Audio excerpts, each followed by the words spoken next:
Hi, my name is Tim Sales. Do you know that there are very specific differences in what the poor, the middle class, and the wealthy buy with their money on payday? It's so simple yet so different it nearly knocked me out of my chair when I finally understood it. I'm going to show you exactly what I'm talking about, and you can evaluate for yourself why the wealthy keep getting wealthier and the poor keep getting poorer and the middle class are stressed out. To understand this, I need to make sure you understand some basic business terms in the way that I'm using them. The words that you need to know are income, which means money you bring in, expenses, which means money you spend, assets, which is the most confusing one. An asset is defined as something that pays you. If you're an accountant or a financial planner, I just raised your eyebrows a little because the traditional definition of an asset is things you own. More on that in just a second. Liabilities is the last definition and is defined as things that cost you. A house is typically viewed as an asset, but can it actually be a liability? Yes. By the definition I used earlier, anything that costs you money is a liability, not an asset. But to answer your curiosity, yes, a house can be considered an asset. When is it an asset? When it pays you money. If you were to buy a house and rent it out, and it paid you a positive cash flow every month, that would then be considered an asset. One more time on the definitions just to be very clear before we continue. Income is money you make, expenses are money you spend, an asset pays you, and a liability costs you. Now let's look at what the poor buy on payday.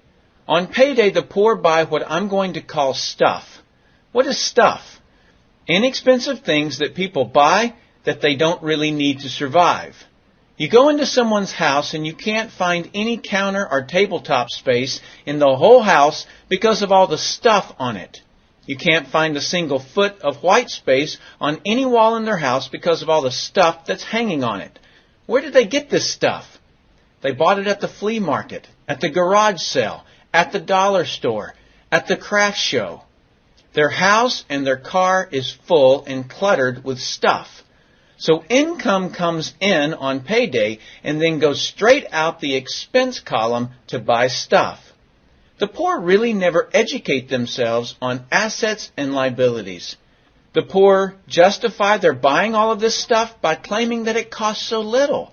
Yes, it was very cheap, inexpensive, not a lot of money, but over the years, it's all they ever had. The problem is their income never produced or created more income.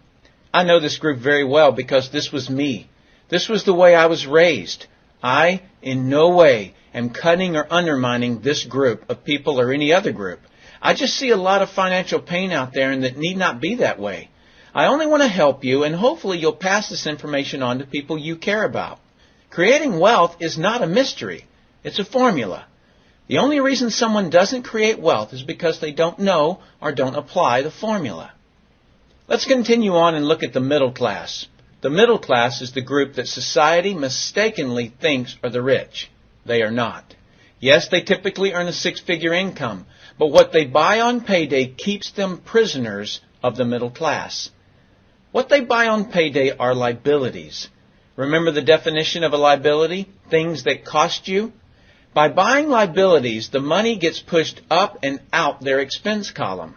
Liabilities are items like cars, boats, houses, airplanes, credit card debt. Let me explain the way this happens. On payday, the middle class make a nice big paycheck. Let's say $15,000 for the month. They then split that down the middle and pay their monthly expenses with half, and with the other half, they make a down payment on a new car. The car costs $7,000 down, and after they tack on the insurance and the maintenance, that liability costs them $1,100 new dollars every single month. A few months go by and they want a boat, then a vacation home, a Rolex watch on the credit card, a vacation on the credit card, and before you know it, their liabilities have raised the expense levels to near or above their income levels.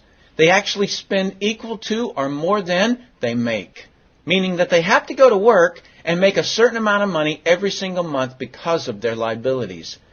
The other important issue with both the poor and the middle class is that normally all of their income is dependent on their own effort. meaning they've educated themselves to exchange their knowledge and expertise for someone's money. Here's an example. An attorney is knowledgeable about law, so people pay him or her money in exchange for that knowledge on an hourly basis. The problem there is that if they're not, the attorney, sharing that knowledge with a client, then the attorney is not making any money. Their stress level is as tight as a piano string. And if you were to ask them to go to dinner with you, they very rarely can because of how much money it'll cost them to take that time off. On the surface, life is merry. The reality is that it's a roller coaster ride. That's the middle class. Now let's look at what the wealthy buy. On payday, the wealthy buy assets. Again, an asset is something that pays you.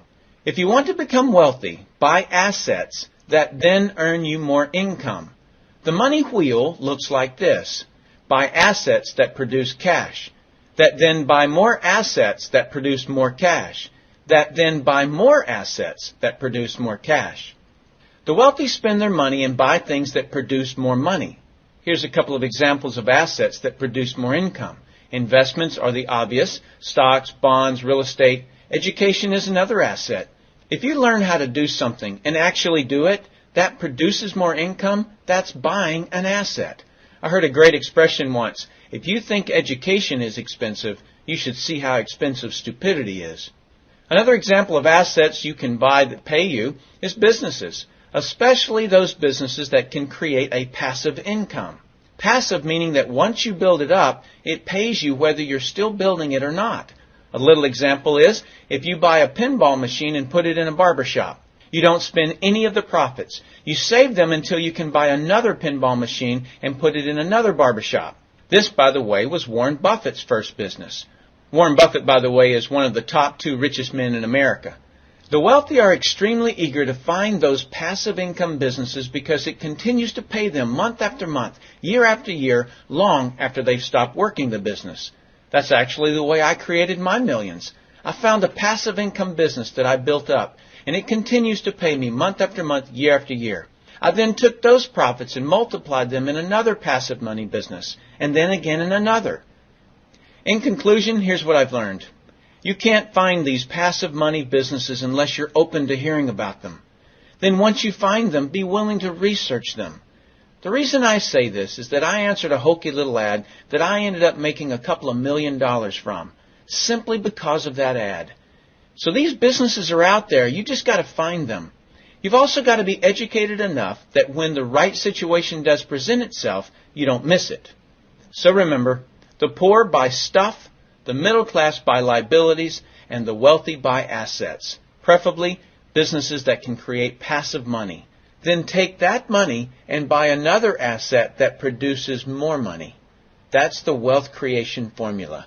I sincerely hope that you've learned a couple of things from this explanation. I'm Tim Sales.